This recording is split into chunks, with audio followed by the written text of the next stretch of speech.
Hello everyone, আজকে আমি আমার শয়তানি বুদ্ধি নিয়ে বাড়ি থেকে বেরিয়ে পড়লাম বরের সাথে।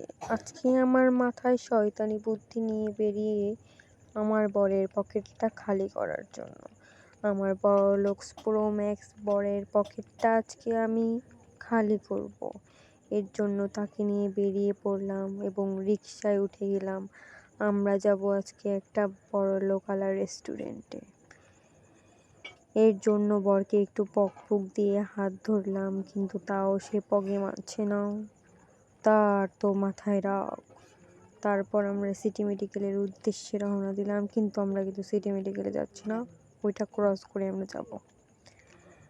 এখন আমার বরকে একটু ভিডিও দিয়ে নিলাম, আমি তো খুবই খুশি, কিন্তু সে তো খুবই টেনশনে আছে। এবার আমরা চলে গেলাম নিউ মার্কেটের পাশের রাস্তায়। এবার আমরা চলে যাব আমাদের বড়লোকিয়ালা রেস্টুরেন্টে। আপনারা গেস করেন আমরা কোন বড়লোকিয়ালা রেস্টুরেন্টে যাচ্ছি? আপনারা কি গেস করছেন? আমি হিলিয়ামেই যাচ্ছি আজকে আমার বরের পকেট খালি করার জন্য। সো আমরা লিফটে উঠে গেলাম এবং লিফটে উঠে দেখি এত লোক, আমাদের বসার জায়গা নেই। আমার বর তো ভীষণ খুশি, কিন্তু এই আপুটা আমাদের বসার জায়গা করে দিল। তো বসার পরে আমি তো মহা খুশিতে আমি অনেক ভিডিও করছিলাম, কিন্তু এদিকে দেখি আমার বরের মাথা খুবই চিন্তা, কারণ আমরা জায়গা পেয়ে গেছি এবং তার পকেট খালি হবে বলে। এবার এই হলো মেনু কার্ড দেখে তার মাথায় পড়ে গেল হাত, যে এত টাকা তার পকেটে আছে নাকি সে নাই। আর আমি তো নাছোড়বান্দা, অর্ডার দিয়ে দিলাম খাবারও অর্ডার দিয়ে দিয়েছি। এবার তো তার কিছু করার নেই, সে ফোন টিপতে আমার খাবার হাজির। আমি নিয়েছিলাম একটা ওয়েজেস, একটা কোল্ড কফি, আবার দেখাচ্ছিলাম হিলিয়ামের, কারণ আমরা তো বড়লোকিয়ালা রেস্টুরেন্টে এসেছি।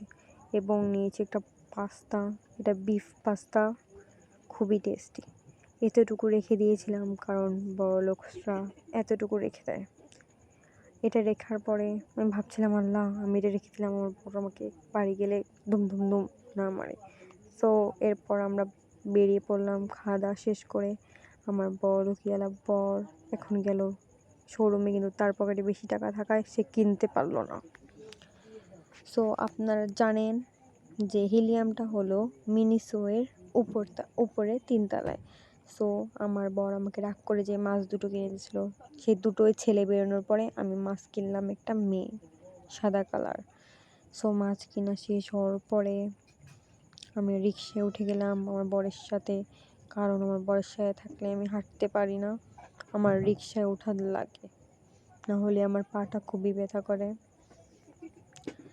তারপর রিকশায় উঠে এবার সোজা চলে যাব বাসায়, কারণ আমার বরের এত টাকা খরচ হয়, আমার বর খুব মন খারাপ। সো এই তো বাসায় চলে আসছি। আর আপনারা কমেন্টে জানাবেন আমার মেকআপটা কেমন হয়েছে, জানি পেতনির মতো দেখাচ্ছে, তো কমেন্টে বলবেন। আল্লাহ হাফিজ।